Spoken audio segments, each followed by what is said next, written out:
If you've ever been banned from a store, you have to be doing something really wrong. But if you've ever been banned from a Subway, you got to be doing something atrociously wrong. Now, in my time working at my parents' Subway, we've only had a handful of people that were ever banned, which, saying it out loud right now, that's absolutely insane that these people have ever gotten banned from a Subway. Who knows what other establishments have banned them for crazy reasons, but these three people in particular, well, I think they had it coming. So the first person that I ever had I was about to say the pleasure of banning. That sounds awful. It's not a pleasure to ban somebody. We're going to call him Todd, and Todd was a guy that came in with his wife, and they were just getting a couple of sandwiches. Now, Todd's demeanor while he was ordering the sandwiches was pretty aggressive, I gotta say. It wasn't like he was yelling at me or anything, but like when I would ask him, what did you want on this again? He would almost be like offended that I asked him what he wanted on his sandwich. I mean, listen, man, I'm just trying to make your sandwich and get you some food. I don't want no trouble here. But when it got time to ring up Todd at the end for him and his wife's sandwich, he asked me if I could go grab him some forks and knives, and we keep them in the back. So as I'm walking towards the back, apparently he like stuck his hand into my tip jar and just took all of that money away. And the craziest thing that I think Todd did was he literally ate it there. They ate their sandwich at the table, literally right in front of me, and I walk back and I see that my tip jar is empty, and he's handing me the money. You know, it took me a couple of minutes to process what happened, but I didn't want to just randomly accuse this guy. I mean, who knows if he took the tips or if it was a customer before. I wasn't about to accuse a random guy, but he paid for his sandwiches, and then I went to the back and I'm like, I'm gonna figure out what happened to my tips because I know there was money in there. Granted, it might have only been like $6 or $7, but I didn't want no thief in the store. So I went back to the clips and I literally saw Todd just grab the money out of my tip jar and hand it to me as if that was the money he was using to pay. My mouth literally dropped in that moment, and I went to the front and I said,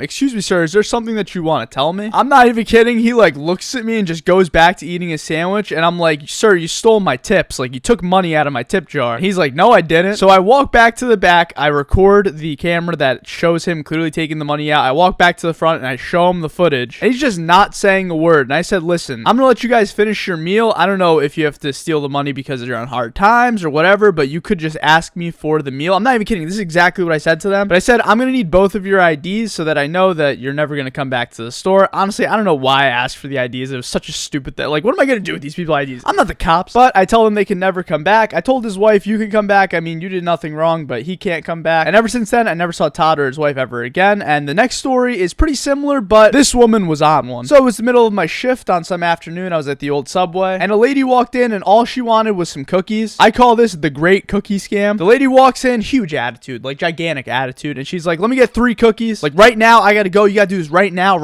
Trying to rush me. And I'm like, whoa, what is the rush here? But anyways, I got her her cookies, and I said, that's gonna be $3 or however much it was for the 3 cookies. And she hands me a $20 bill. I have people online. I hand her back her change. I go to the next customer, and I'm not even kidding. She just like throws an absolute fit. You didn't give me the right change back. You only gave me $7. You still owe me $10 more. And I'm like, Jesus Christ. Okay, I guess I gotta just give her money back before she like literally goes over to this counter and starts trying to beat me. But I'm like, let me go check the camera. Like, I have to go check the camera, but then there's like 2 other customers online. And I'm like, you know what? I don't have time for this. Maybe I made the mistake. So I give her the $10. Literally the stupidest thing I could have done. Dumbest. Stupidest isn't a word. I don't know why I said that. But that's the dumbest thing you could do. I should have just went to the camera and made everybody wait, because this woman, what she did was when I handed her money back and I was turned around, she literally turned around, opened her pants. I'm not even kidding. She throws the $10 bill into her pants. Like, she literally opened her pants. And well, when she handed me the money back, it was only $7. And, you know, I guess the rest is history. I went to the camera and my jaw literally dropped. So that woman's banned. Hopefully I'll never see her again. You know, I didn't get the pleasure of telling her she was banned, but she's banned. If you're somehow watching this video, you're banned. And this last customer, well, this was, I think, the single craziest thing I've ever experienced at my career at Subway. A man walks into the store. I'm just working. My girlfriend's in the back. She's helping me out. And it was a really busy day, which is hence why I called my girlfriend and asked if she could help me. And as a result of it being a busy day, my front, like the vegetables in the front wasn't full. And this guy walks in like guns blazing. He's like, I don't know what that was. That was my best impression, I guess. But he's telling me how he like owns a bunch of Subways in the Midwest, how he's been a franchise owner for God knows how long. Basically just bragging to me about how he owns a bunch of Subways. And he's like putting me and my parents down, the Subway that we own. Like, I'm working at the Subway that my parents own, obviously, but he's saying this place is so like bad. You guys aren't filling up your vegetables. He's just like putting us down. And then we get to the part where the vegetables happen, and like the dude literally just like freaks out at me. He's like, this is the worst customer experience I've ever had in my entire life. If you were at one of my Subway locations, I would fire you in an instant. Just saying like the most awful, wretched things to me. And I'm like, dude, like, you gotta relax. Take a deep breath. It's okay. But he's just going off. And at some point, I say, you know what? You're not getting a sandwich today. I need you to leave the store. And, oh, he goes ballistic at this point.